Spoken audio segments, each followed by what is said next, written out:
Peoples pulse వాళ్ళకి సంబంధించిన దాకా కేరళ పాండిచ్చేరి గురించి మాట్లాడుకున్నాం. అదే సందర్భంలో తమిళనాడులో డిఎంకే కూటమి మళ్ళీ అధికారంలోకి వస్తుందని వీళ్ళు తేలుస్తున్నారు. ఏదైతే 84% ఓటింగ్ నమోదైనటువంటి దాంట్లో 2021 ఎన్నికల కంటే 11% ఎక్కువ ఓటింగ్ నమోదైనప్పుడు కూడా అక్కడ డిఎంకేని అధికారంలోకి వస్తుంది.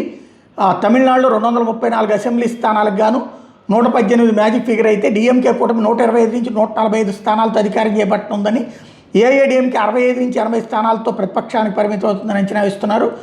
అదే సందర్భంలో ఏఐడిఎంకేకి 32.6%, టీవీకేకి 21.1%, ఇతరులకు 6.8% మద్దతు ఉంటుందన్నది, డిఎంకేకి 37.8% ఓట్లు వేశారన్నటువంటిది అంచనా వేస్తున్నారు.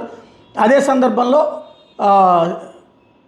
సినీ నటుడు విజయకాంత్ సతీమణి డిఎంకే చీఫ్ ప్రేమలత గతంలో విజయకాంత్ గెలిచిన విరుదాచలం నుండి పోటీ పడుతున్నటువంటి సమయంలో ఆమె 3వ స్థానానికి పరిమితం అవుతుందని అంచనా వేస్తున్నారు.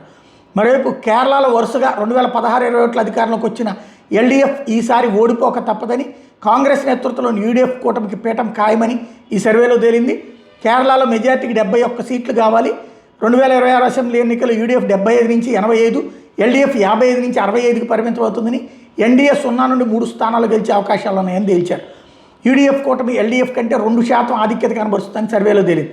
ముఖ్యమంత్రి పినరయి విజయన్ నేతృత్వంలో ఎల్డీఎఫ్ ప్రభుత్వం పనితీరు మీద సర్వేలో 55.1% మంది సంతృప్తి వ్యక్తం చేసిన ఎల్డీఎఫ్కి మళ్ళీ అధికారం రావట్లేదు అన్నటువంటిది ఇందులో ప్రధానమైనటువంటి అంశం.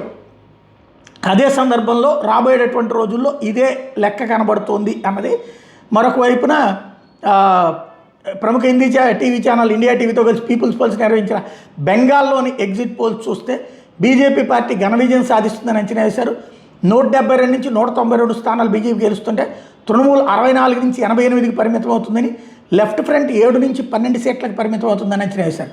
ఇండియా టీవీ, పీపుల్స్ పల్స్ కలిసి నిర్వహించినటువంటి లెక్క సర్వే ఇది.